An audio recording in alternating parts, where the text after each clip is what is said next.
This is Optimal Finance Daily, episode 2232. What are the costs of working? Part 2 by Marjolein Dilven of RadicalFire.com. And I'm your host and personal finance enthusiast, Diana Merriam. Today's post is actually a continuation from yesterday. If you haven't done so already, be sure to listen to yesterday's episode first. That's episode 2231.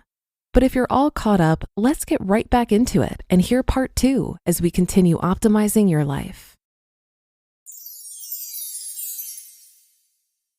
What are the costs of working? Part 2 by Marjolein Dilven of RadicalFire.com.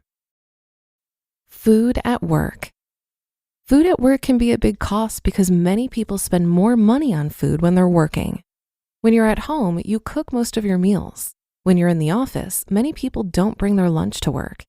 Since meals in the office are significantly more expensive compared to making meals at home, you will spend extra money. The simplest way to reduce and avoid this cost is to bring food from home. When you're avoiding eating out, it's one of the easiest ways to reduce your food budget. You can make each meal at home. You can meal prep at the beginning of the week, having enough food to take to work every day. When you're not the meal prepping type, you can cook every evening and make some extra to eat the next day for lunch. I bring my lunch to work most days. Sometimes when I have a lunch meeting, lunch is provided, meaning that I will not spend a significant amount of money on eating food at work. Even though I bring my own lunch, I spend less than $70 per month on groceries. I enjoy eating my own meals much more than getting something from the canteen we have. Daycare costs. One thing that's extremely expensive is daycare costs. Whether you have a pet or a child, they may need to go to a daycare. In most countries, daycare is extremely expensive. In the Netherlands, daycare costs around €50 per day, per child. Depending on your income, you can get a subsidy from the government. That's covering up to 90% of the daycare costs. If you're both working and have a decent salary, costs may actually come down to the aforementioned €50 a day. That's €11,000 per year you're spending on one child for daycare. One main way to reduce these costs is to work less as a parent. You and your partner could both be working 3 or 4 days, depending on your preference, and have the kids at home for the majority of the week. You could also ask family members to watch the kids. For the moment, this is not a relevant cost to reduce, as I don't have a child or pet. I would love to have a dog, and someday my time will come. Premium price on some outings. When you're working, you'll do most things on the weekend. When you want to take a short trip, you need to go on the weekend. That's when flights and hotels are the most expensive, thus you'll pay a premium price for it. Besides that, in my company, I take holidays in July or August.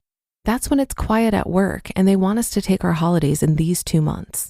That's when the high season is there and the prices over the entire world go up. Hotels and flights will be more expensive during July and August than during any other month, as will basically anything else. If you're retired, you can go abroad whenever you want. You can randomly go on a Tuesday in May because the prices are cheap. You can travel in the discounted season, as one would naturally want to do. Indirect costs. While this is an indirect cost of working, it's a cost nonetheless. If you're working, you have less time in general to do things. You might take the convenient option when they're available just because you can.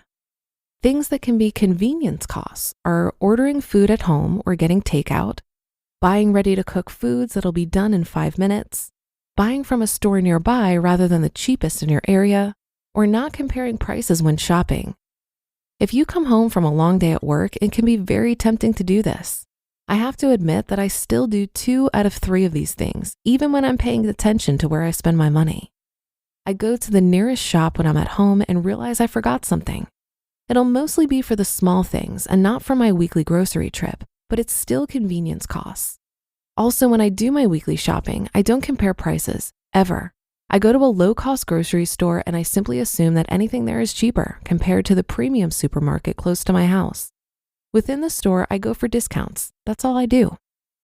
So what are the costs of working? As you can see, working also brings costs with it. Let's call it an investment. You have to spend money to earn money.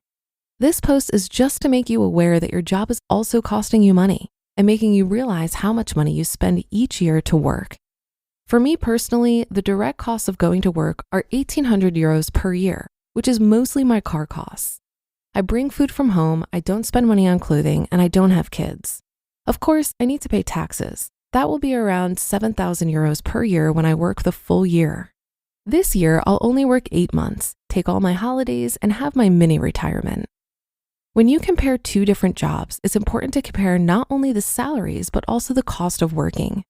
If your cost of working is taking too much from your additional salary, you could decide not to take the other job.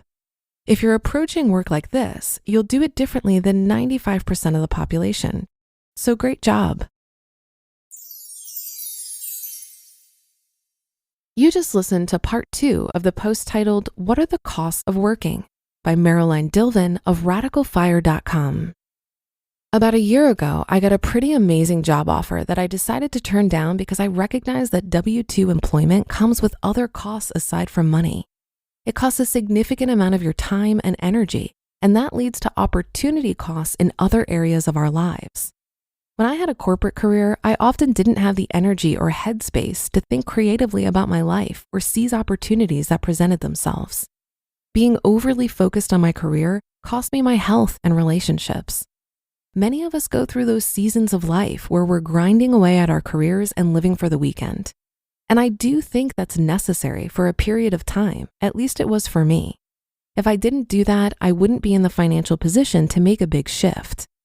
I found that shifting to self-employment solved a lot of the issues around the cost of full-time W-2 employment. Many of my costs like health insurance, my phone, computer, business travel, etc. are tax write-offs. And while I'm making significantly less money now, I found that the trade-off has been worth it to me. Self-employment and entrepreneurship has allowed me to be super picky about the work I do and who I work with. It's also freed up mental energy to think more expansively about how I want to spend my time. But that's going to do it for today. Thanks so much for tuning in and listening to both parts of this great post, and I'll look forward to seeing you tomorrow for more Optimal Finance Daily, where your optimal life awaits.